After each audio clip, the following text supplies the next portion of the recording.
ये हम आ गए पेज 94 पे। शांति से शुरू करेंगे। ये तो समता थी। सप्त चतुष्टय जो है मतलब चार चार चीजों के सात अलग अलग ऐसे चतुष्टय हैं। तो उसके अंदर शांति चतुष्ट के अंदर जो है सबसे पहले समता, शांति, सुखम, हास्यम, चार चीज थी। समता जो है निष्क्रिय और सक्रिय। निष्क्रिय के अंदर फिर बाद में तीन चीजें थी, तितिक्षा, उदासीनता और नति। इनकी तो हमने बड़ी अच्छे से विस्तृत चर्चा करी।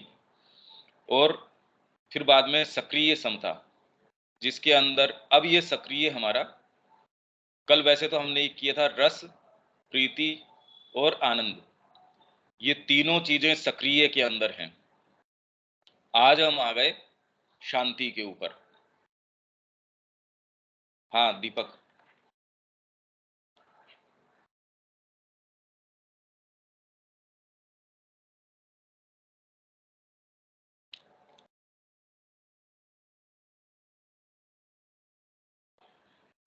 अच्छा, मैं रीडिंग करता हूँ। शांति।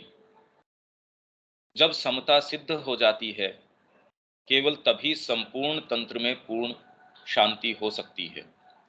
हमने जो पहले बात करी कि कैसे तितिक्षा, अगर आप बाहरी टचेज के प्रति ऊपर नीचे होते रहेंगे, साइकोलॉजिकल टचेज हैं उनके प्रति आपके अंदर क्षोभ है, विक्षोभ है, ये सारी चीजें आती रहेंगी। और जैसे ही डीपर आपकी कोई स्टेशन है वो पूरा मजबूती से अभी तक नहीं आया है, तब तक साधना के अंदर सच्ची शांति, क्योंकि कभी भी कोई भी टचेज है हीट एंड कोल्ड के टेम्परेचर से अगर मेरे को फर्क पड़ता हो, तो जब जिस तरीके की पुकार है माँ के कार्य के लिए, उसमें मैं सही तरीके से अपने आप को प्रस्तुत नहीं कर पाऊंगा, क्योंकि कंसिडरेशंस हो जाएंगे, बाहरी हीट एंड कोल्ड, मेरे अपने संबंध, मेरे आकर्षण विकर्षण। अगर जब तक मेरे को ये चीजें प्रभावित करती हैं, तब तक मैं वास्तविक कार्य नहीं कर सकता, या एटलीस्ट कम से कम जितने की मांग की जाती है उतना दत्तचित्त तरीके से नहीं कर सकता। तो इसलिए जब ये निष्क्रिय और सक्रिय, निष्क्रिय के अंदर उन्होंने तितिक्षा, उदासीनता और नति, और सक्रिय के अंदर इन्होंने रस, भगवान की क्रिया के अंदर जब रस आना शुरू हो जाए, नहीं तो आपको फर्क तो नहीं पड़ रहा, पर माँ जो कर रही है, कह रही है, श्री अरविंद जो कह रहे हैं, कर रहे हैं, उसमें रस नहीं आ रहा, उसके अंदर प्रीति नहीं है, उसके अंदर आनंद नहीं है। जब तक ऐसी स्थिति है, तब तक हमसे जो कमांड दिया जाता है परमात्मा के द्वारा, उसको हम कैरी आउट सही तरीके से नहीं कर पाएंगे। शांति तो इसलिए जब समता सिद्ध हो जाती है, पूर्ण रूप से बाहरी टचेज के प्रति सिद्ध हो जाना, ये तो कदाचित ही संभव है। पर हाँ, एक सर्टेन स्टेशन अगर आप ये ले लेते हैं कि माँ जैसा चाहेगी वैसा करेगी, और आपको उसके अंदर आनंद है, तो ये एक सर्टेन धीरे धीरे धीरे धीरे पोइज एस्टेब्लिश होना शुरू हो जाता है। जब समता सिद्ध हो जाती है, केवल तभी संपूर्ण तंत्र में पूर्ण शांति हो सकती है। यदि मनः स्थिति में किंचित मात्र भी विक्षोभ या क्लेश हो, माइंड के अंदर, साइकोलॉजी के अंदर थोड़ा सा भी विक्षोभ हो आपके, मतलब परिवार में कोई ऐसी घटना घटी जिसको आप क्या तो अच्छे रूप में ले रहे हैं, क्या आप ये मानते हो बड़ी दुर्घटना घटी, आपका पुत्र है वो नहीं रहा, आपके पिता हैं या जो भी है, पर अगर पुत्र हो या इस तरीके का कोई हो, पति हो, तब तो बड़ी भारी पीड़ा होती है। अगर इस तरीके का विक्षोभ हो, तो हम पूरी तरह सुनिश्चित नहीं हो सकते कि समता में कोई विक्षोभ या दोष है, क्योंकि मनुष्य का मन जटिल होता है।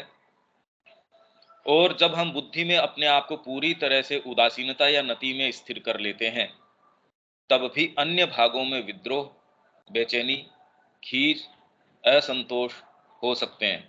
हो सकते नहीं, होते ही हैं। आइदर तो आप साइकोलॉजिकली इस तरीके के हैं कि आप में ज्यादा कोई डेवलपमेंट नहीं है। अगर ये आप मनुष्य हैं तो ये सारी चीजें तो होंगी ही, खीज कैसे नहीं होगी भाई, किसके नहीं होती ये? अगर ये चीजें नहीं होती तो क्या आप पत्थर हैं? ऐसा कभी नहीं होता। बुद्धि, मनस, हृदय, स्नायु और स्वयं दैहिक ढांचे मात्र को समता के विधान के अधीन होना चाहिए। तो आपका बाहरी ढांचा है, मतलब शरीर देह है, वो हीट एंड कोल्ड, या फिर सुख है दुख है, कपड़ा जो पहनेंगे वो कैसा होना चाहिए, आंखों के सामने दृश्य है वो कैसा होना चाहिए, भूख लग रही है आपको, उस समय आप कैसे कैसे काम कर गुजरते हैं, जो अपनी डीपर चेतना के अंदर आप ये कहेंगे अरे ये मैंने क्या किया। फिर स्नायु, आपके सेंसेशंस, भाई शरीर के अंदर कोई फर्क नहीं पड़ रहा था अर्जुन के, स्नायुओं के अंदर पड़ रहा था, क्योंकि उसने ये कहा कि सेंसेशन से जैसे ही उसने ये देखा कि मेरे को इनको युद्ध के अंदर मारना है, इनसे भिड़ना है, तो तुरंत ही उसकी जो सेंसेशंस है वो चित्कार कर बैठते हैं, उनका जो प्राण है, कि इससे होने वाला परिणाम तो ये है कि अपने ही स्वजनों की मृत्यु करने से फिर बाद में कैसा तो लाभ होगा मेरे को, किसका राज्य भोगूंगा मैं जब स्वजन ही नहीं रहेंगे। तो यहां से वो शुरू करता है। तो ये कोई आध्यात्मिकता की बात नहीं कर रहा था वो। भाई उसके शरीर में फर्क नहीं पड़ रहा था, सेंसेशंस के कारण वो कह रहा था कि मेरा जो मुख है वो सूखा जा रहा है, गांडीव है वो हाथ से छूटा जा रहा है, और मेरे रोम हर्ष हो रहे हैं सारे, मेरे तो पूरे बाल खड़े हो गए। तो ये रिएक्शंस हैं उसके प्राण के हैं। हृदय, फिर बाद में हृदय के अपने तौर तरीके हैं। आपका कोई चेरिश्ड चीज है, कोई नियर एंड डियर है, उसके साथ कुछ घटित होता है, देश के साथ कोई घटना घट रही है। अब जैसे उनके पास पत्र आ रहे थे दिलीप कुमार रॉय के पास, बंगाल की जब स्थिति बड़ी गड़बड़ थी, तो लोग उनको कह रहे थे आश्रम में क्या कर रहे हो, यहां आके राहत कार्य के अंदर सहायता क्यों नहीं करते। तब उन्होंने पत्र लिखा श्री अरविंद को कि भी मेरा हृदय अभी सूना है, या आश्रम में मैं आपके लिए आपके योग में भी कोई विशेष कुछ नहीं कर रहा। भाई आश्रम की लाइफ कितनी एकदम हमको लगती है मोनोटोनस सी, एक सीधा सीधा रूटीन है, इसके अंदर क्या विशेष कर रहे होंगे। और रविन्द्रनाथ टैगोर उनको कह रहे थे कि हम प्रकृति से कलाकार हैं, योगी नहीं है। तो ये सारी बातों ने हृदय को ऐसा झकझोर दिया, उसने अपनी जगह छोड़ दी। तो अब ऐसे के अंदर जो दिव्य विधान है, गुरु जो कह रहे हैं, उसके प्रति अपने आप को समता में सिद्ध करके वहां शांति में स्थापित हो जाना, ये तो नहीं हो पाता। फिर मनस, माइंड के अंदर आपके सर्टेन तरीके के आइडियाज हैं। अरे भाई माँ एजुकेशन के अंदर ऐसी बात कर रही है, दिख तो ऐसी चीजें रही हैं, इसमें क्या करना चाहिए, मतलब इसमें अब थोड़ा सा माइंड का पार्ट आ गया, और उससे ऊपर फिर बाद में इंटेलिजेंस का पार्ट आ गया। इन सारों के अंदर ही अगर आपका ढांचा है, उसमें असमता है, उसके अंदर बाहरी टचेस के प्रति आप ज्यादा सेंसिटिव हैं, तो जो सच्चा विधान है उसमें आप सही दृढ़ प्रतिष्ठ नहीं हो सकते। शांति या तो उदासीनता पर आधारित एक विशाल निष्क्रिय शांति हो सकती है, या नति पर आधारित एक विशाल आनंदपूर्ण शांति। या तो उदासीनता है कि जी मेरे कुछ भी हो रहा हो, पुत्र मेरा जो है वो नहीं रहा, पर ठीक है, माँ जैसा कहेंगी माँ मैं आपके पास ही हूं, पर हृदय ऊपर नीचे हो रहा है। माँ आपको उस समय, भाई ये तो आपकी, आप सेंसिबल व्यक्ति हैं इसलिए आप कह रहे हैं नहीं नहीं, मेरा अगर सप्ताह के अंदर काम है या किचन में काम है, मेरा जाके मैं चुपचाप करूंगी, मैं सारा फॉलो करूंगी। आप जानते हो आपके हृदय की क्या इस समय स्थिति है, बुद्धि से आप उसके ऊपर अनुशासन लागू करते हैं, तो आप वर्तमान स्थिति उससे उद आसीन, ऊपर आसीन होके और बिल्कुल उसको सहन करते हैं। तो आपकी जो शांति है वो क्या तो उदासीनता के ऊपर आधारित एक निष्क्रिय शांति हो सकती है विशाल, या नति पर आधारित, या आपको आनंद आ रहा है, माँ जो कर रही है उसमें इतना आनंद आ रहा है, ये तो स्थितियां ही बिल्कुल अलग हैं, ये तो बहुत अलग स्थिति है। पहले वाली शांति में निष्क्रियता की ओर जाने की आदत होती है, वो निष्क्रिय अभी, अब आप कह देंगे तो मैं बिल्कुल वैसे ही करूंगा, आनंद नहीं आ रहा मेरे को आपके कमांड्स के अंदर। और इसीलिए हमारे योग की परिणति दूसरी वाली शांति में होनी चाहिए।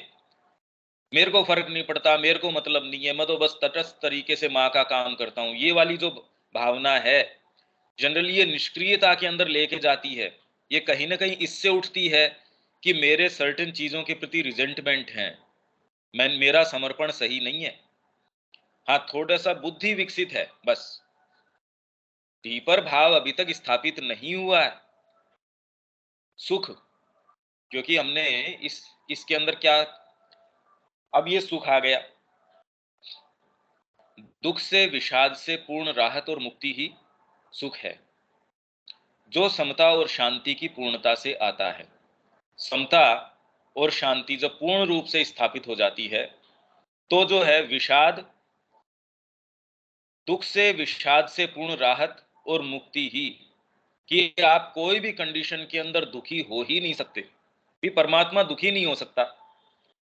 वो एक ढेला बन के भी उतना परम आनंद के अंदर है, वो विभत्स से विभत्स चीज बन के भी बिल्कुल परम आनंद के अंदर है। वो परमात्मा होने के अंदर भी उतना ही आनंद के अंदर है, जिसका कि प्रकट रूप में हमको उसका विरोध नजर आता है, विपरीत नजर आता है। अनकॉन्शियसनेस बन के भी उसके कोई फर्क नहीं है। बिल्कुल शांति से ये देखिए कि सबकॉन्शियस है, इनकॉन्शियस है, प्रेम से बैठा है उसके अंदर, और उससे फिर बाद में धीरे धीरे आगे गति भी कर रहा है। पर अभी भी कितना उसके अंदर पड़ा है, उससे उसके कोई तकलीफ नहीं है। तो उसके सुख के अंदर कहां दिक्कत हो सकती है? अगर आपकी चीज इसके ऊपर प्रतिष्ठित हो जाए, जो कि जड़ भरत का हम उदाहरण देते हैं, उसके कोई फर्क नहीं पड़ रहा। उसको अच्छे से पकवान खिला रहे हैं, प्रेम से वो भोजन ले रहा है। अब उसको लगाने के लिए उसको लेके गए तो भी उसके कोई दिक्कत वाली बात नहीं है। हालांकि ये कोई बहुत आइडियल स्थिति नहीं है, पर अपने आप में उस स्थिति के अंदर भी कितना पावर है, उसके सुख के अंदर आप कोई व्यवधान नहीं डाल सकते। पूर्णत्व प्राप्त योगी के भीतर कभी भी दुख का कोई स्पर्श, अवसाद की कोई प्रवृत्ति, उलझन या आंतरिक शोक, संताप और शिथिलता नहीं होती, अपितु वह सदैव एक सात्विक प्रकाश और सुख से परिपूर्ण रहता है। ये चीज ये कह रहे हैं, पर बाहर इस तरीके से रिफ्लेक्ट हो कोई जरूरी नहीं है, क्योंकि ये हमको श्री अरविंद की और माँ की क्रिया से पता चलता है। अगर वो ये कहें कि ठीक है, मेरे को फर्क नहीं पड़ता कि इस समय दिल्ली के अंदर कौन सी गवर्नमेंट हो, भारत के ऊपर शासन किस चीज का हो, लास्ट तक भी श्री अरविंद मतलब योग के अंदर प्रवेश ही इसलिए किया। उन्होंने कहा मेरे से सहन नहीं होता कि कोई माँ के मेरे वक्षस्थल के ऊपर बैठ के और उसका खून पी रहा हो, ये कभी नहीं हो सकता। इसीलिए उन्होंने जो जो कार्य किए श्री अरविंद ने, जिस तरीके की भाषा के अंदर वो लिखते थे, ये उनका अखबार है, डेली वहां मंगाया जाता था कि भी उन्होंने क्या लिखा है, ये सबसे ज्यादा क्रांतिकारी व्यक्ति है, मंगाओ ये क्या लिख रहे हैं। तो इसलिए ये कहना कि पूर्णत्व प्राप्त योगी, उसको कोई स्पर्श, ये दुख का, सुख का, अवसाद का, प्रवृत्ति का, इस तरीके की कोई चीज नहीं होती। हम जिसको सोचते हैं एक्सप्रेशन में, इस तरीके का कभी नहीं हो सकता। माँ की छोटी छोटी चीजें जिस तरीके से संभाल के रखती थी, उनके अटेंडेंट्स से बात करो, माँ के बाथरूम में उनकी एक शीशी टूट गई, कह रहे काली का कैसे रूप होता होगा, वैसा देखा हमने। अब कोई दूसरा कहेगा ऐसा तो कोई सामान्य व्यक्ति भी नहीं करता। तो ये तो कोई समता का भाव नहीं हुआ। और कई बार ऐसे काम के अंदर जो कि निश्चित रूप से उनके क्रोध को पुकार ले, वैसी स्थिति के अंदर क्या बिल्कुल उनके क्या कोई खास बात नहीं, मुस्कान से छोड़ दिया। तो एक्सप्रेशन इसका किस तरीके से हो, श्री अरविंद हैं एक एक डिटेल विश्व युद्ध के समय मां से पूछते थे, बिल्कुल बारीकी से गाइड कर रहे थे कि कौन सा अभी एक्शन अपने को करना है। तो हम तो ये कहें क्या फर्क पड़ रहा है जी उनको। उन्होंने कहा ये मेरे योग के खिलाफ क्रिया चल रही है। सारी चीजों को उन्होंने एक बार दरकिनार करके, सब चीजें, जिस समय सावित्री भी लिख रहे थे, उन्होंने कहा I hardly gate half an hour for Savitri, मेरे को उतना भी कई बार तो नहीं मिलता। तो क्या सेंस ऑफ बैलेंस या चीजों का प्रोपोर्शन खत्म हो जाता है? और अगर सेंस ऑफ प्रोपोर्शन और बैलेंस ये रहता है, तो किस आधार पे होता है फिर वो? फिर उसका आधार क्या होता है, वो चेंज हो जाता है। वो जिस आधार पे होता है, वो फिर बाद में अहम पे नहीं होता।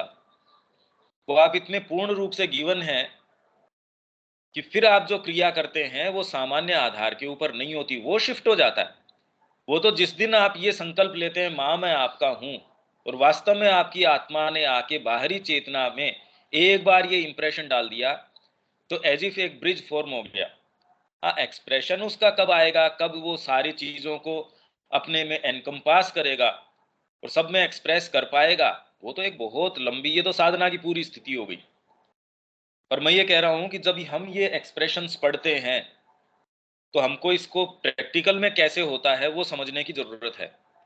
हास्य, हास्यम सुख का सक्रिय पक्ष है। हास्य सक्रिय पक्ष है। ये माँ जो कर रही है उसमें इतना आनंद है, आपको इतना रस है उनकी क्रिया के अंदर, आपके रिजेंटमेंट नहीं है, अरे भाई श्री अरविंद ये क्या कर रहे हैं। हम अगर बारीकी से देखें तो हमारे गुरु के जो कार्य हैं उनमें हमारी बुद्धि समझ नहीं पाती उसको, उसमें आनंद नहीं ले पाती। और जब तक ये भाव हमारे नहीं है, ये हमको दिखाता है कि हमारा अभी कोई समर्पण है ही नहीं। अगर सच्चा समर्पण हो तो धीरे धीरे उसमें हास्यम, सुखम, ये सारी चीजें आनी शुरू हो जाएगी, फिर उसमें आनंद आना शुरू हो जाएगा। अरे वाह भाई, आज आप पौंडीचेरी जाते हैं, कोई भी चीज आपको आनंद क्यों प्रदान करती है, वो आपको जोड़ देती है, ये माँ ने किया ये काम। कोई तीर्थ के अंदर जाते हैं, यहाँ ये सती का ये हुआ था जी, यहाँ शिव जी का ये हुआ था, आपको तुरंत उस चीज से जोड़ देती है और वो चीज आपको आनंद प्रदान करती है। अगर वो आनंद नहीं प्रदान कर रही, इसका मतलब अभी आप मूल से जुड़े नहीं। हास्यम सुख का सक्रिय पक्ष है। यह प्रसन्न चित्तता और प्रफुल्लता की एक ऐसी सक्रिय आंतरिक स्थिति होती है जिसे कोई भी प्रतिकूल मानसिक या शारीरिक अनुभव भंग नहीं कर सकता। ये इसको भंग नहीं कर सकते। इसके पूर्ण होने का अर्थ है समता की सिद्धि के ऊपर भगवान की छाप और मुहर, भगवान ने सील लगा दी। यह हमारी आंतरिक सत्ता में बालवत श्री कृष्ण की प्रसन्न मुख छवि है, जो जगत के उद्यान में शाश्वत बालक और कुमार के रूप में क्रीड़ारत हैं हमेशा ही।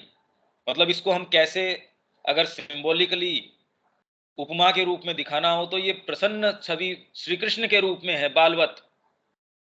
अगर हम ये सक्रिय आंतरिक स्थिति की बात करें तो हम किस रूप में, जो जगत के उद्यान में शाश्वत बालक हैं, कोई किसी चीज की चिंता नहीं है, निश्चेष्ट है एकदम, कुमार के रूप में क्रीड़ारत हैं, लीला कर रहे हैं, प्रसन्न हैं एकदम। उनकी शांति के अंदर, उनके सुख के अंदर, उनके हास्य के अंदर, उनके आनंद के अंदर कोई चीज व्यवधान नहीं डाल सकती। तो धीरे धीरे जब हम इस स्थिति के अंदर प्रतिष्ठित होते हैं तो इसकी उपमा भगवान कृष्ण है बाल रूप के अंदर। तो ये मानिए कि हमारे अंदर वो रूप है। अगर ये उपमा है तो हम उस उपमा के अंदर धीरे धीरे प्रतिष्ठित होते जा रहे हैं। तो ये हमारा हो गया शांति चतुष्टय। शांति वास्तव में कब स्थापित हो सकती है, आप ध्यान करें, चिंतन करें, उससे कभी नहीं हो सकती। हम शांति की खोज अगर उस तरीके से देखते हैं, उसके एक्सप्रेशन को शांति मानते हैं, और जबकि हम इन चीजों के प्रति अभी सम नहीं हुए हैं, अरे भाई सम कहां से हो जाएंगे, कोई दूसरा आधार मेरा नहीं है। जब तक मेरा आधार जो टेक है, जहां मैं खड़ा हूं, अगर वो मेरा चेंज नहीं हुआ, और जिस आधार पे अभी मैं खड़ा हूं अगर उसको नीचे से हटा दिया जाए, उसकी खुदाई कर दी जाए, कह जी आप तो डगमगा गए, तो मेरा आधार ही चेंज नहीं हुआ।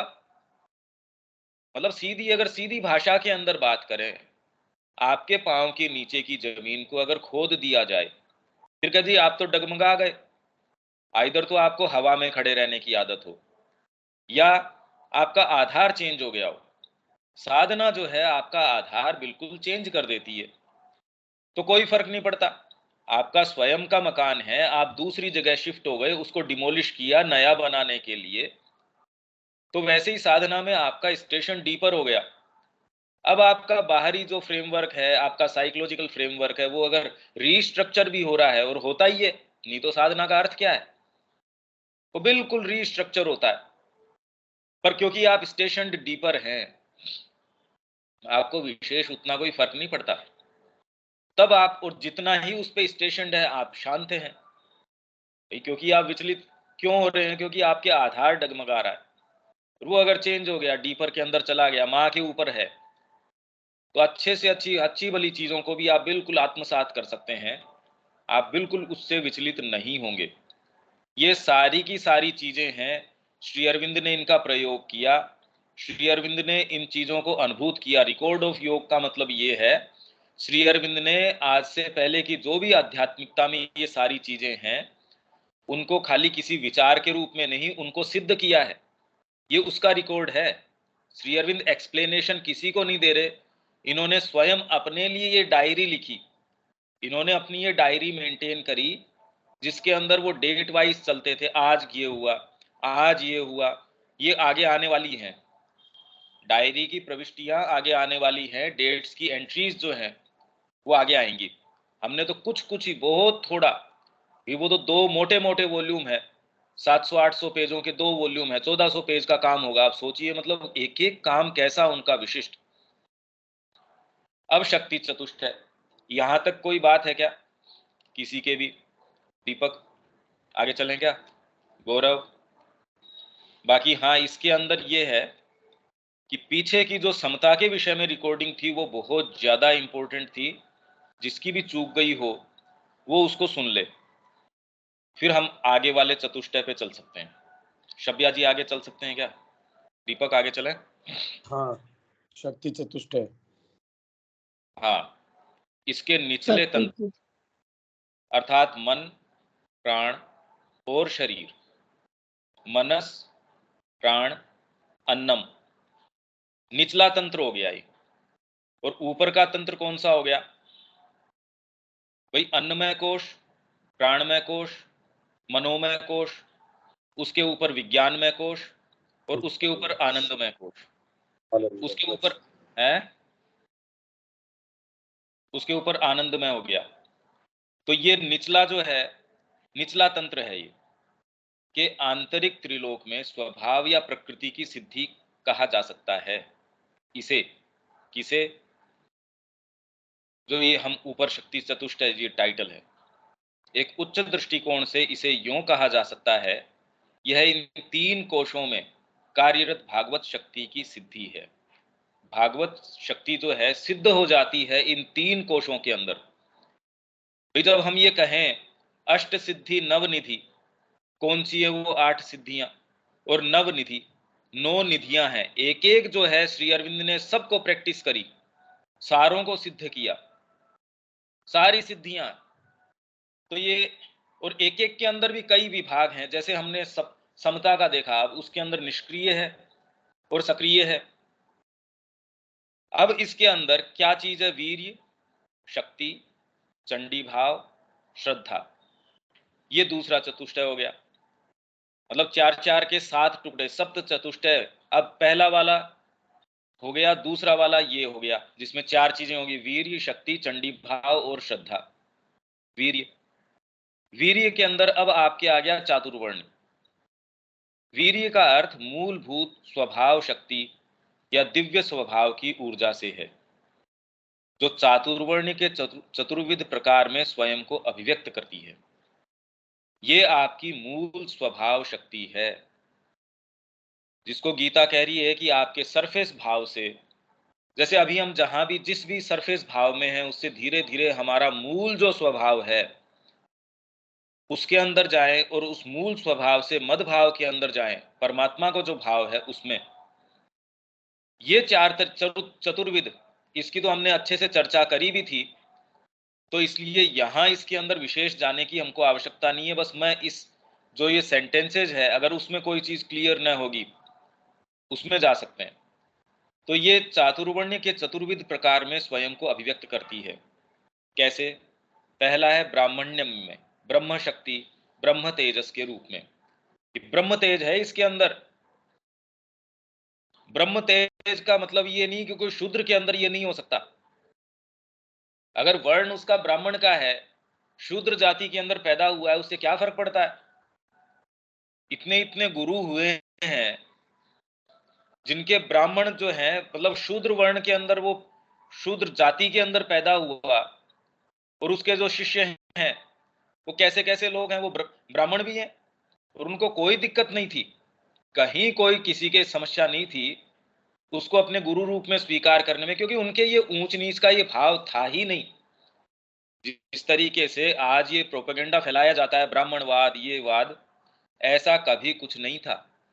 इनफैक्ट अगर आप ब्राह्मण कुल के अंदर हैं, आपके ऊपर दायित्व बन गया, आपके ऊपर दंड वैसे तो ज्यादा है, आपके ऊपर नियम विधान ज्यादा है, आपके ऊपर जो कसौटी है धर्म की वो ज्यादा कसी हुई है। इसीलिए कोई राजा बनना ही नहीं चाहता था कि भाई मेरा तो स्वतंत्रता ही चली गई, मेरे को कैसे भी आप इससे मुक्ति दो। ब्रह्म शक्ति ब्रह्म तेजस के रूप में क्षात्र में, क्षात्र शक्ति क्षात्र तेजस के रूप में, वैश्य स्वभाव में शक्ति और तेजस के रूप में, शूद्र स्वभाव में शक्ति और तेजस के रूप में, ये इस तरीके से वीर्यत्व है, ये काम करता है। हमें यह समझना होगा कि चातुर्वण्य से प्राचीन आर्य ऋषियों का अभिप्राय महज सामाजिक वर्गीकरण से नहीं था। ये तो हमने बहुत डीपली इसकी स्टडी शुरू में कर चुके हैं, पहले ही खंड के अंदर, अर्ली कल्चरल राइटिंग के अंदर जब वर्णों से संबंधित आई थी तब हमने पूरा इसका विस्तृत वर्णन किया था। तो इनका अभिप्राय कोई सामाजिक वर्गीकरण से नहीं है, ये तो डीपर चीज से है।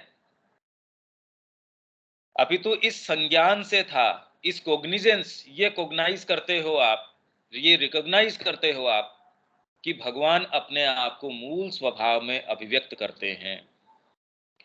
आत्मा एक कोई रुख लेके आई है, वो यहाँ किस तरीके से मैनिफेस्ट करना चाहती है, कैसे चीजों के टचेस को वो लेके अनुभव ग्रहण करेगी, भाई यही काम तो चल रहा है।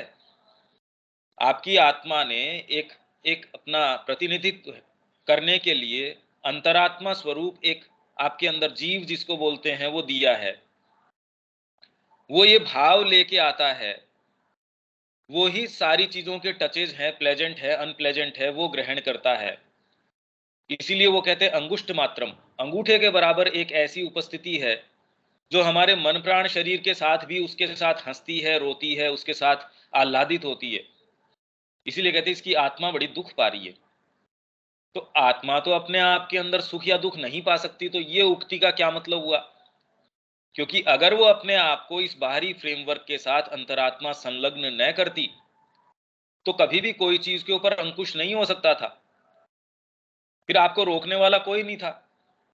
आपको एथिक्स जो है वो कहती है नहीं भाई इससे आगे नहीं जा सकूंगा, कौन सी चीज है वो ये कहती है इससे नीचे नहीं गिरेंगे, ये अच्छी चीज है। जब आप किसी के अपनी चीज देते हैं, अपना भाग किसी को व्यक्ति को देते हैं, उसमें जो आनंद आता है वो सुख न तो शरीर को पता, और जिन भागों को पता है वो रिफ्लेक्शन किससे आता है, आपकी अंतरात्मा का वो भाग जो उससे संलग्न हुआ है। इसीलिए ये बेसिक आपका ग्राउंड तैयार होता है जब आप समाज के अंदर रहते हैं, तब आपको कहना है अरे ये तो संज्ञाहीन व्यक्ति है। दंड तो आपको नहीं मिल सकता अगर आपके पास कोई व्यक्ति मर गया भोजन के बिना और आपने खरीद के आप खा रहे हैं प्रेम से, आपको दंड नहीं मिलेगा इसका। पर एथिकल उसके ऊपर ग्राउंड के ऊपर, एथिक्स के ग्राउंड के ऊपर आपको कहेंगे बिल्कुल निकृष्ट व्यक्ति है, व्यक्ति कहलाने लायक नहीं है, ये तो मनुष्यता को शर्मसार कर दिया इसने। अपितु इस संज्ञान से था कि भगवान अपने आप को मूल स्वभाव में अभिव्यक्त करते हैं, जिसे हमारे शारीरिक भेद, हमारे सामाजिक वर्ग, मानव जीवन के प्रतीकों में सुव्यवस्थित करने का एक प्रयास है। मानव प्रतीक जीवन का प्रतीक है ये खाली, कि हम इस सामाजिक वर्ग के अंदर हैं, इस शारीरिक भेद के अंदर हैं, ये सब प्रतीक हैं, सिंबल्स हैं। ये किस चीज को सिंबलाइज कर रहे हैं? आत्मा की सर्टेन स्थिति को सिंबलाइज कर रहे हैं। इनफैक्ट धीरे धीरे अगर ध्यान से देखा जाए, आपके शरीर की रचना है, आपका सोच है, विचार है, आपकी हर एक चीज, मतलब श्री अरविंद ने कुछ वर्षों तक करे मैंने दांतों को साफ रखने का कोई बाहरी माध्यम ही काम में नहीं लिया, मैंने मंजन ही नहीं किया, कुछ भी नहीं किया, और दांत के ऊपर जो पहले कुछ असिद्धि थी, कुछ थोड़ा पीलापन था, वो भी चला गया। मतलब इतनी डिटेल के अंदर, बालों के अंदर उन्होंने उसके लिए केश सज्जा के लिए कभी कोई प्रयास नहीं किया। वो प्रयास किया कि अब इसके अंदर, तो उन्होंने पाया कि जब ये सिद्धि होती है, जब ऐश्वर्य होता है, जब ये होता है, जब ये होता है, तो बालों में ये फर्क आता है, नाखूनों में ये फर्क आता है। मतलब कई वर्ष तक उन्होंने कोई दांतों के लिए काम ही नहीं किया, उसमें कोई किसी तरीके का विकार नहीं। ये सारे परीक्षण इन्होंने किए हैं कि जब ये सिद्धि आपके अंदर हो तो ये वाली चीज शरीर के साथ होती है। तो जब हमारी संस्कृति के अंदर इस चीज का पता हो तो आयुर्वेद तो फिर बाद में उसी तरीके से काम करेगा। आज हमको उन चीजों का, डीपर चीजों का आभास तक नहीं है, तो आयुर्वेद को, प्राणायाम को, इन सारी चीजों को हमने वैसे ही है जैसे गंगा जी को एक कैन में हम भर लाए और ये कहें ये गंगा जी है। तो वैसे ही हमारी संस्कृति के अंदर जो जो चीजें चली आ रही हैं उनको हम जितने संकीर्ण दृष्टिकोण से देखते हैं वैसे ही देख रहे हैं। तो ये जो श्री अरविंद ने प्रमाणित किया, हम इनफ कभी इसको अप्रिसिएट कर ही नहीं सकते। उन्होंने क्या चीज की है, उन्होंने पुनः स्थापित कर दी पूरी संस्कृति को, ये स्थापित कर दिया ये चीजें संभव हैं, ये हो रही हैं। चर्चिल वहां कह रहा है कि मेरे को ऐसे कोई व्यक्ति नजर आ रहे हैं और मेरे को ये पता है कि वो प्रेजेंस हमारे पास तब तक, और ये तो रिकॉर्डेड भाषण है उनका, कि तब तक वो प्रेजेंस हमारे पास रहेगी। ये शब्द मेरे अपने नहीं है। और जोरदार बात है कि श्री अरविंद जो है पहले ही इनको डिक्टेट करके बता देते थे। वो तो खबर तो आती थी बाद में, ब्रॉडकास्ट तो बाद में होता था। वो इनको इवनिंग टॉक्स वगैरह के अंदर पहले ही ये कह देते थे कि हाँ श्री अरविंद ने ये बताया था कि चर्चिल ये बोलने वाले हैं। कितने कितने युद्ध के अंदर ऐसे सैनिक थे, ऐसे लोग थे, किसी को मां श्री अरविंद दोनों नजर आते थे, उनको हाँ इस रूप में नहीं, उन्होंने कहा भी ऐसी प्रेजेंस हमको नजर आती है, ऐसी फिगर नजर आती है, ऐसा ये नजर आता है। कितने कितने जो ऐसे मेमोइर्स हैं या ऐसी ऐसी घटनाएं हमको तो पता ही नहीं। विश्व के किस किस कोने में आपके साथ अगर कोई घटना घटती है, आपको कोई ऐसी फिगर नजर आती है, अब वो किस चीज की है किसको पता, क्योंकि ये तो बिल्कुल प्योरली साइकोलॉजिकल चीज है। पर साइकोलॉजिकल का मतलब अनरियल नहीं है, आपके बाहरी शरीर से ज्यादा रियल है। क्योंकि शरीर तो चले गए लोगों के, इतिहास कौन सी चीज ने बनाया है वो ज्यादा रियल है। तो हमें यह समझना होगा कि चातुर्वर्ण से प्राचीन आर्य ऋषियों का अभिप्राय महज सामाजिक वर्गीकरण से नहीं था, अपितु इस संज्ञान से था कि भगवान अपने आप को मूल स्वभाव में अभिव्यक्त करते हैं, जिसे हमारे शारीरिक भेद, हमारे सामाजिक वर्ग, मानव जीवन के प्रतीकों में सुव्यवस्थित करने का एक प्रयास और प्राय एक भ्रमित प्रयास मात्र है। तो इसलिए हम भ्रमित हो जाते हैं, मेरा ये पेशा, मेरा ये परिवार, हमारे माता पिताजी ये क्या करें, परिवार का ये दायित्व है, क्या करें ये, अरे भाई ये प्रतीक है। पर पहले तो इस बाहरी हमारे जो सांकलें लगी हुई है इससे मुक्त हो, जो कंसेप्शन है वो थोड़ा सा मुक्त हो इन चीजों से। बड़ा मुश्किल है ये।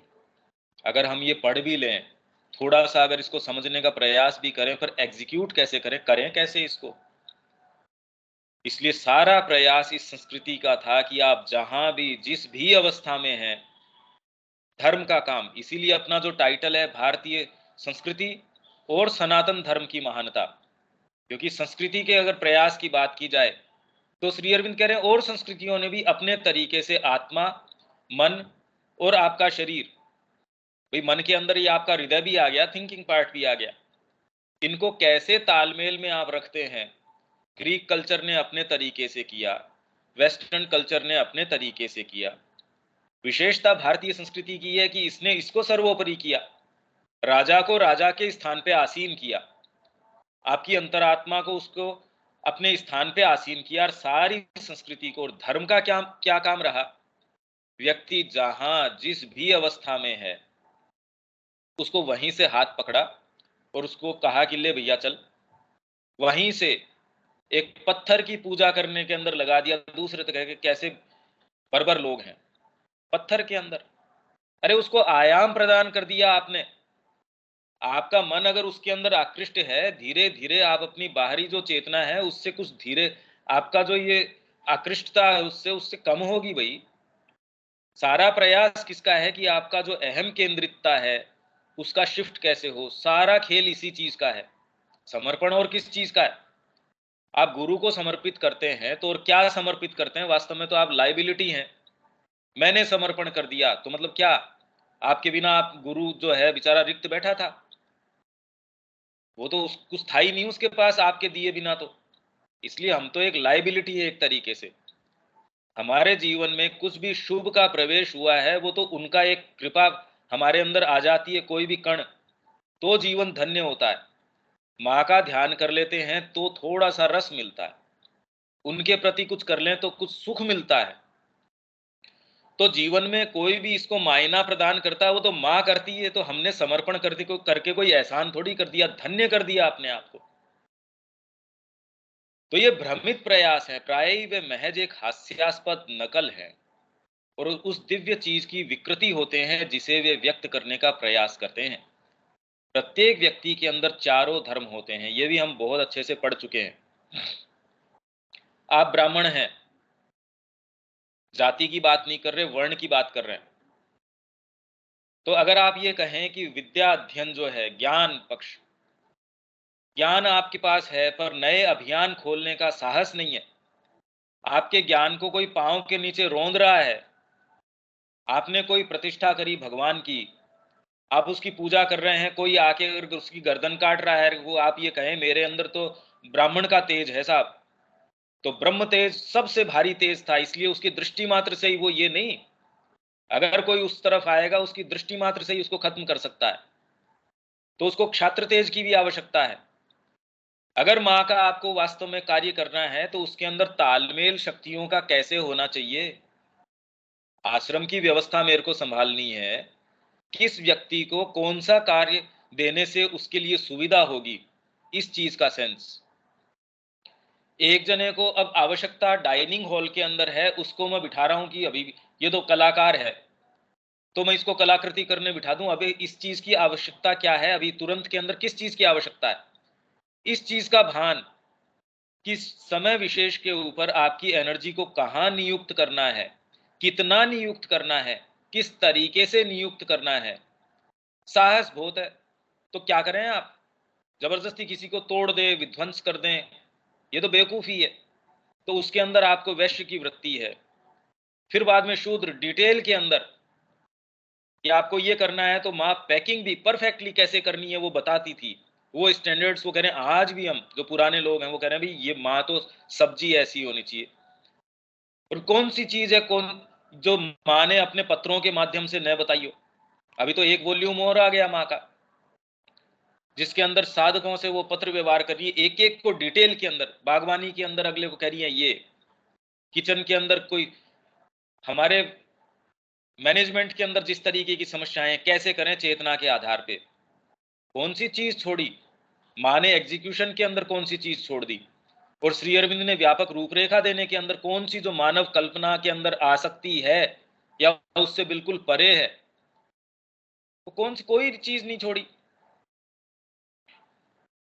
तो हास्यास्पद नकल और उस दिव्य चीज की विकृति होते हैं जिसे वे व्यक्त करने का प्रयास करते हैं। प्रत्येक व्यक्ति के अंदर चारों धर्म होते हैं, परंतु किसी एक की प्रधानता होती है, किसी एक के अंतर्गत व्यक्ति का जन्म होता है और वही उसके स्वभाव का प्रधान स्वर होता है।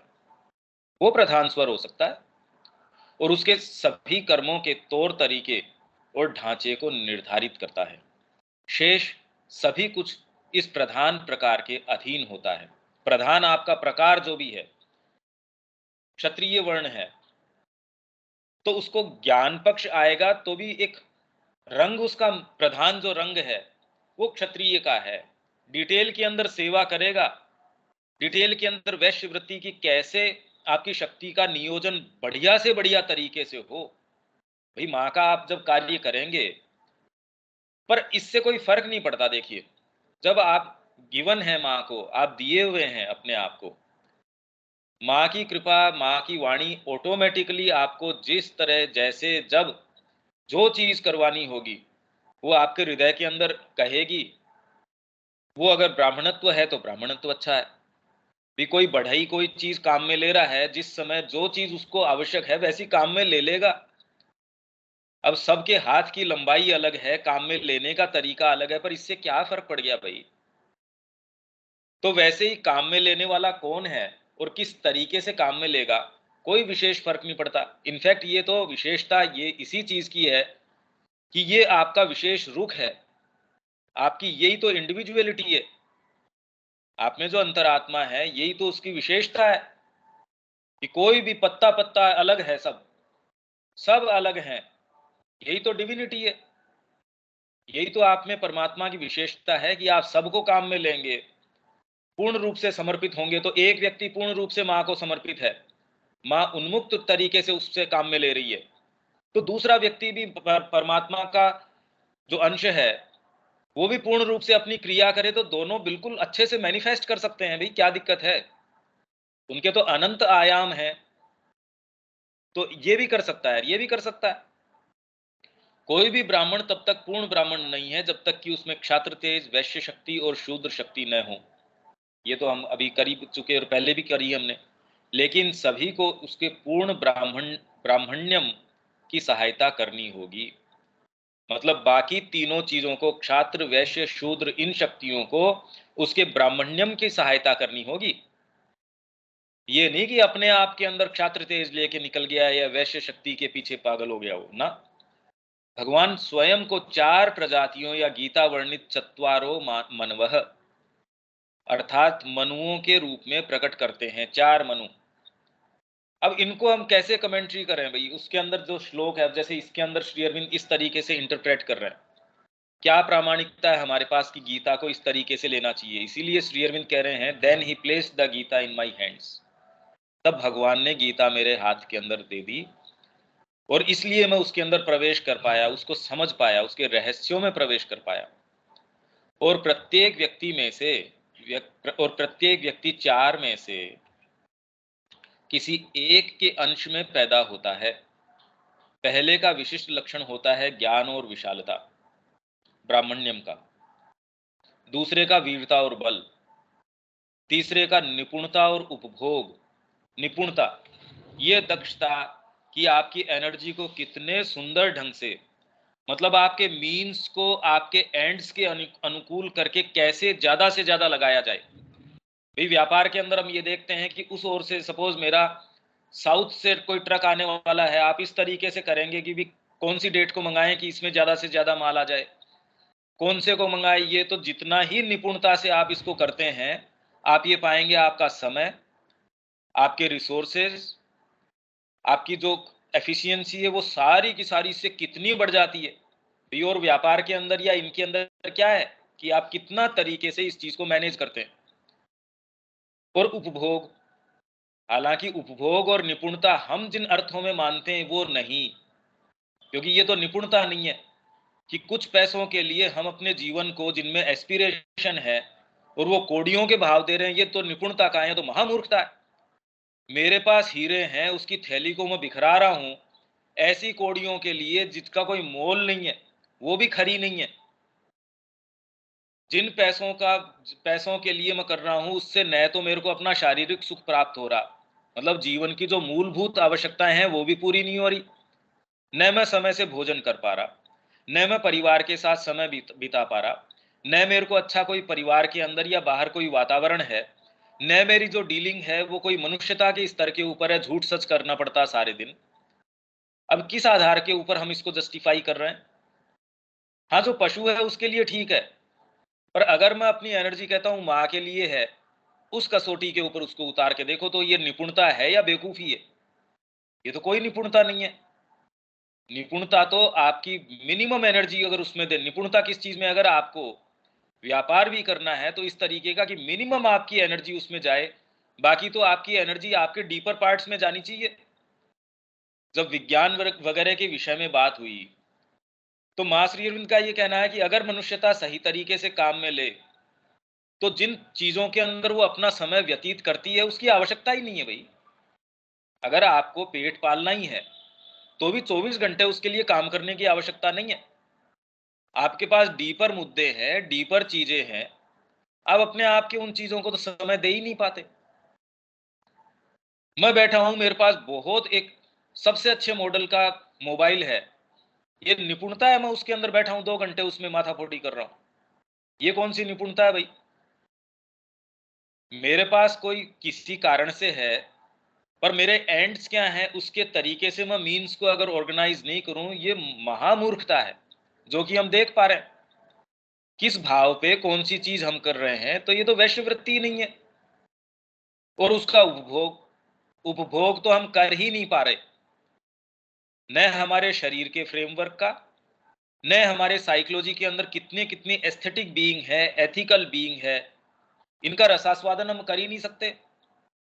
हम शांति से बैठे हैं, डीपर चीजों का आस्वादन कर रहे हैं, ये उपभोग हम कर ही नहीं पाते। कौन करता है? श्री अरविंद की शिक्षा हमको कितना डीप कंटेंटमेंट देती है, पर अपना सारे दिन में कितना समय दे पाते हैं।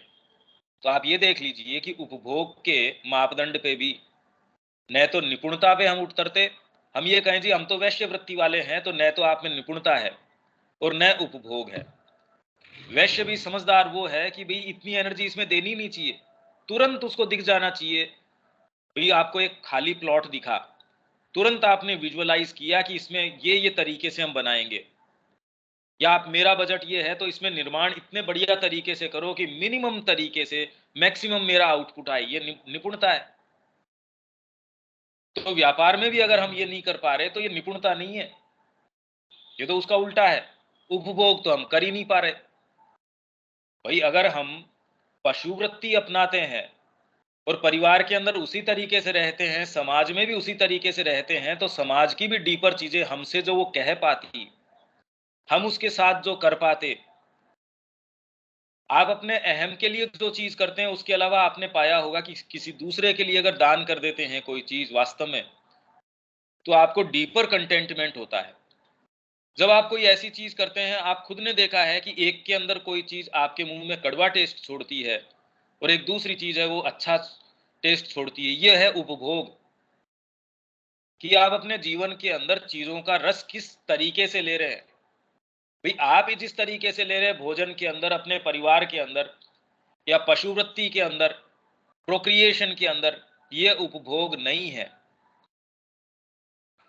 मिनिमम मनुष्यता के अंदर क्या क्या चीजें होनी चाहिए, इसका विचार करके जब आप अनुशासन करके सुबह एक्सरसाइज करते हैं, तब शुरू के अंदर तो व्यक्ति को लगेगा यार ये क्या उपभोग है, इससे तो एसी चला के मैं प्रेम से सोया रहता और मेरे कोई उस पीछे से ये परेशानी नहीं होती कि इस समय ऑफिस जाना है, इस समय काम करना है, पैसे की कोई समस्या नहीं होती। क्या वो उपभोग होता? कितना डीपर और सुख आप ले पाते हैं जब आपका शरीर ठीक हो। आप सुबह उठ के अंकुश लगा के अपने आप को एक्सरसाइज के अंदर डालते हैं, या उससे महत्व कोई चीज क्रिएट कर पाते हैं। आपने ऐसी कोई चीज कर ली जब आपके घाव पे घाव हैं, हमेशा जीवन आपका परेशानियों में बीता है, पर जो डीपर कंटेंटमेंट है आपका कि मैंने अपने देश के लिए गोली खाई है, भाई ये सुख आप कैसे दे सकते हो किसी को? ये है उपभोग। तो वास्तव में न तो निपुणता पे हम सही उतर रहे, न उपभोग पे। मैं इसलिए स्ट्रेस कर रहा हूं कि जैसे ही ये शब्द आता है तो हम सोचते हैं हम वैश्य वृत्ति में हैं। बिल्कुल नहीं है, दूर दूर तक भी नहीं है। चौथे का काम और चौथे का काम और सेवा, कामना, काम करना, कामना और सेवा। पूर्णत्व प्राप्त मनुष्य अपने आप में चारों क्षमताओं को विकसित करता है। इनफैक्ट हो ही नहीं सकती अदरवाइज। अगर आप में ये न हो तो न तो आप निपुणता है, न उपभोग है, न वीरता है। मतलब अपने आप में चारों तो आप समाहित करके चलेंगे ही चलेंगे। जैसे मकान बना रहे, आपके व्यापक एक रूपरेखा आई, वो ब्राह्मणत्व का काम हो गया। अब नेसेसरी रिसोर्सेज आपने उसके लिए, अब मेरे कल्पना तो आ गई भी एक महल तैयार करने की, तामसिकता है, एनर्जी में जुटा ही नहीं रहा उसके लिए वीरता की, सेकंड वाले एक चीज की उसकी आवश्यकता है। तीसरे फिर बाद में अब उसमें निपुणता की आवश्यकता है कि भाई इतना मेरा बजट है, पर इसमें ज्यादा से ज्यादा मैं क्या कर सकता हूँ। चौथा है अब डिटेल की, एक एक डिटेल के अंदर, क्योंकि सारे डिपार्टमेंट, रंग करने वाला भी आएगा, चिनाई करने वाला भी आएगा, फिर माल आएगा भी जाएगा भी, जो टूट फूट होगी, कैसे सारी चीजों का व्यवस्थापन डिटेल के अंदर करना है। तो जब तक चारों नहीं होंगे मकान ही नहीं बन पाएगा।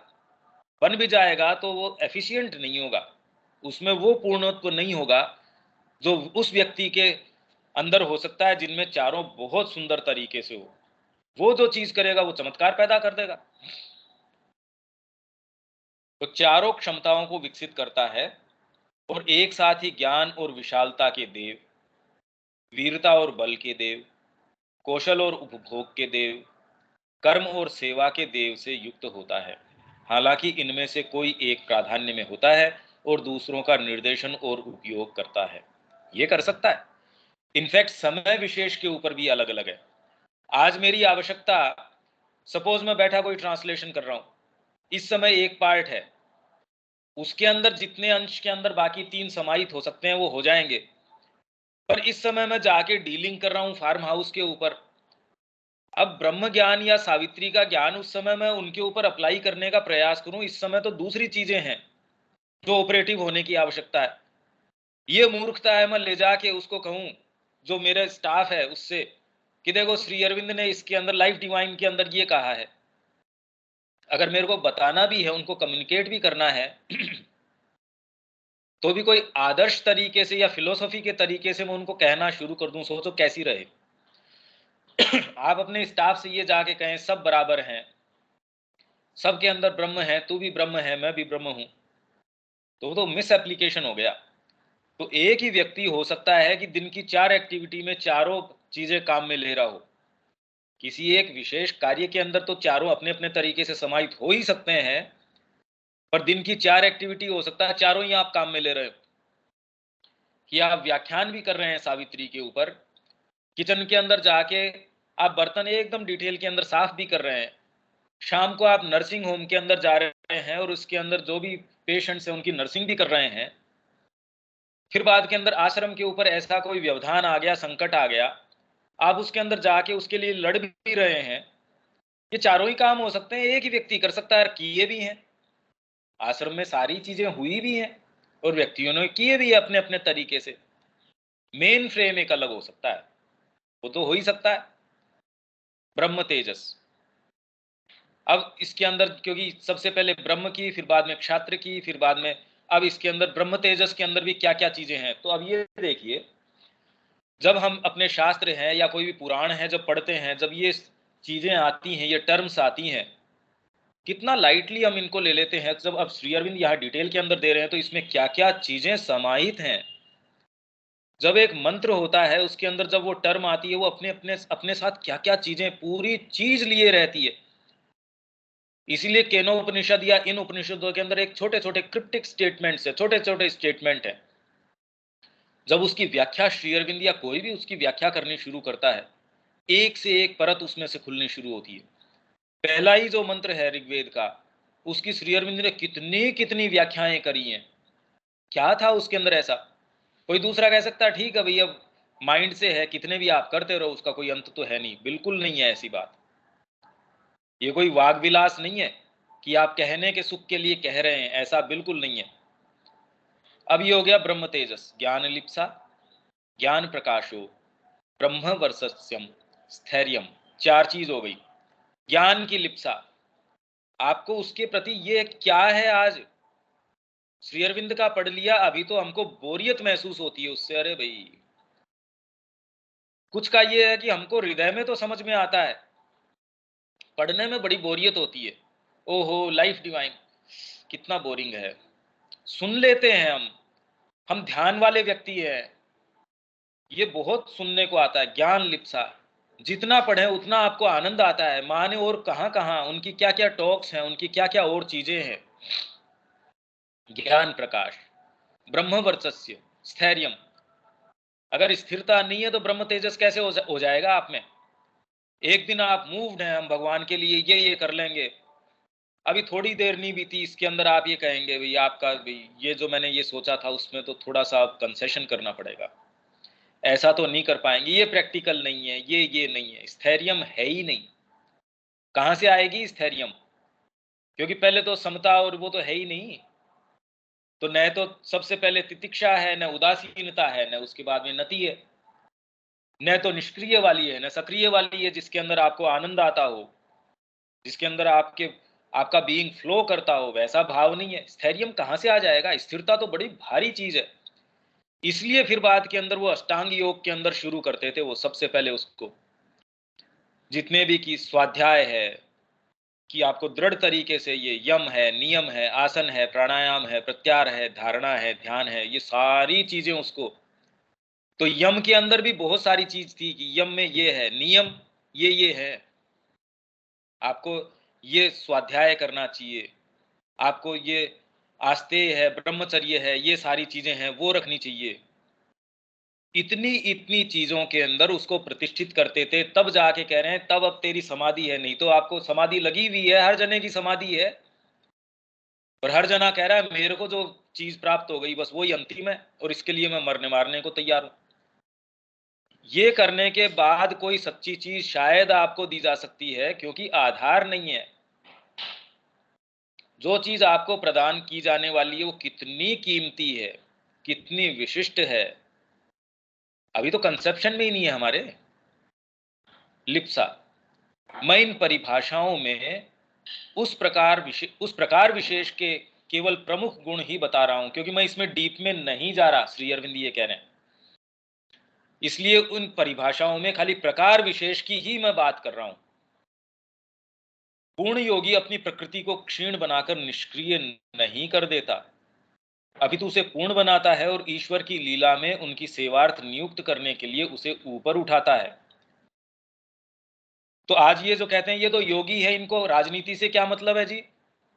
तो आप ये कहना चाह रहे हैं कि राजनीति तो मक्कारों का खेल है। भारतीय संस्कृति में तो कभी ऐसा नहीं रहा। इनफैक्ट साम्राज्य एक्चुअल के अंदर जो ऋषि है उसी ने किया। नया नियम विधान बनाने का राजा को कभी उसको दायित्व दिया ही नहीं गया। ऋषि उसको बताते थे कि किसके साथ, और एक्चुअल एग्जीक्यूशन के अंदर भी देश काल और पात्र भी शास्त्र ने आपको निर्धारित कर दिया, पर यह बताए कौन कि इसके साथ क्या एग्जीक्यूट किस तरीके से करना है। ब्राह्मण के विधान तो बता दिए, पर आपके सामने इस समय जो ब्राह्मण है उसके देश काल और पात्र के अनुसार अब इसके ऊपर कौन सा वाला लागू होगा या नहीं होगा, होगा तो किस तरीके से होगा, वर्तमान स्थितियों में कैसे किस तरीके से होगा, कौन कौन बताए ये बात। और ईश्वर की लीला में उनकी सेवार्थ नियुक्त करने के लिए उसे ऊपर उठाता था, जो कि आज हम मां के लिए करने का प्रयास कर रहे हैं। राजनीति के अंदर वो कह रहे हैं राजनीति कभी तब तक नहीं बदल सकती unless we are the government. Shri Aurobindo ने उत्तर दिया, क्योंकि जब मां बड़ी विचलित थी, उन्होंने कहा ये जा रहे हैं हिंदुस्तानियों के हाथ के अंदर जो राज छोड़ के जा रहे हैं, तो ये तो सत्यानाश कर देंगे। तो श्री अरविंद ने बिल्कुल शांति से कहा हाँ ये कर देंगे।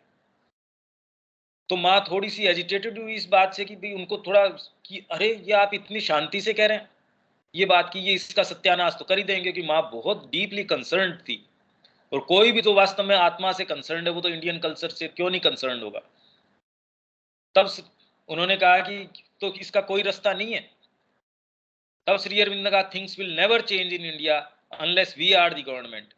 वी का मतलब ये है कि जब तक दिव्य चेतना नहीं आती और वो साम्राज्य नहीं करती, तो हमारे लिए करने का क्या कार्य है कि पहले तो अपने आप के ऊपर अनुशासन लगाएं माँ की चेतना के अंदर, और फिर धीरे धीरे धीरे धीरे वो हमको क्या गाइड करती हैं उस तरीके से उससे श्रिंक न करें। हम तो साधना के अंदर हैं, तो साधना के अंदर क्या अर्जुन को ये नहीं कहा कि समता वगैरह सारी कर और अब ये मार इनको। अब हम तो कहें ये क्या समता हुई, तो गीता तो सारी चीज यही कह रही है।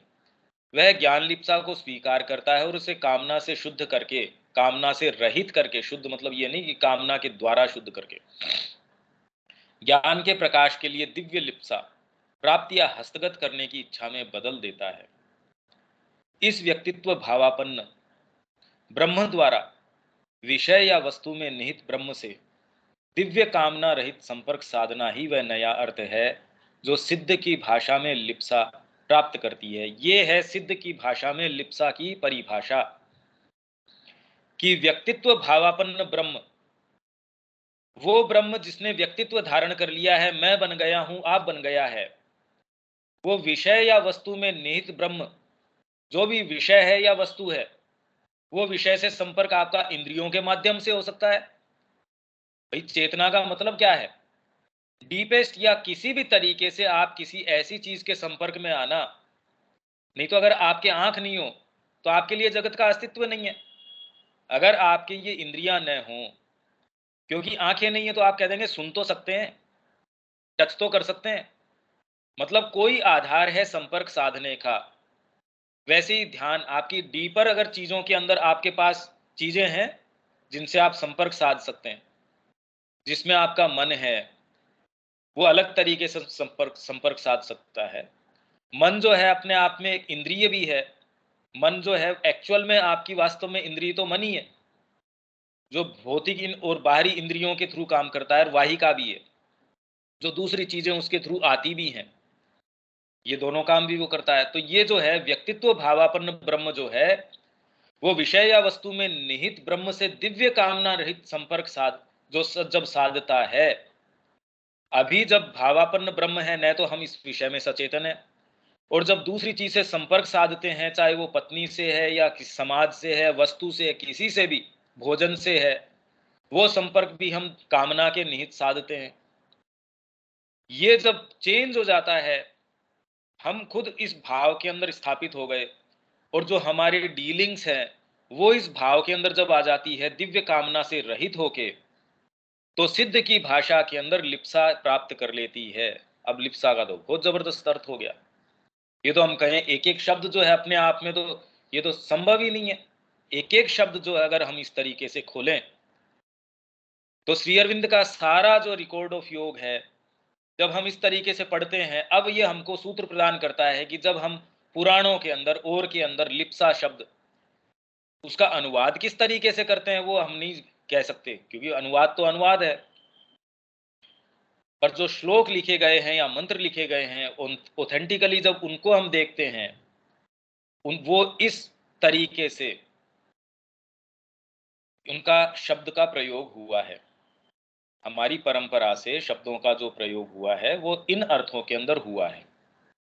अभी और भी इसमें गहरी चीजें आनी हैं, इसमें जितना गहराई के अंदर ये चीजें जा रही है, ये हमारी कल्पना से बिल्कुल परे हैं, बिल्कुल परे हैं हमारी सोच समझ से। और जिन चीजों के अंदर डील कर रहे हैं श्री अरविंद रिकॉर्ड ऑफ योग में, और वो मेंट टू बी प्रिंटेड थी नहीं, उन्होंने कभी नहीं सोचा था। कितने ऐसे अंश हैं जो हाशिए के अंदर लिखे हुए हैं, उनको जो संपादक थे उनको यही नहीं पता था अब ये आएगा कहाँ। भाई मैं डायरी लिख रहा हूँ, मेरे को अचानक कोई चीज आई, मैंने हाशिए के अंदर कोई चीज लिख दी, कितनी चीजों को दीमक खा गई, कितने कागज फट गए, तो उन्होंने अलग से छोड़ दिया। कितने वाक्यांश हैं वो पूरे नहीं है, ब्रैकेट्स के अंदर डॉट डॉट डॉट लगा के छोड़ दिया। बाकी कितना महत कार्य इन्होंने किया है, तो माँ कह रही है he has attempted all, he has achieved all.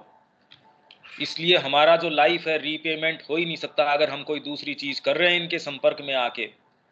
और भावनात्मक तौर पे भी अगर हम और कोई दूसरी चीज करते हैं, हमारा बड़ा दुर्भाग्य है अगर हम ऐसा करते हैं। यहीं हम इसको रोक देते हैं, कल आगे और ले लेंगे इसको। ठीक है, ठीक है कीर्ति दीदी, इसको छोड़ देते हैं यहाँ पे। दीपक, ठीक है भैया। जय श्री माँ। जय श्री माँ भैया।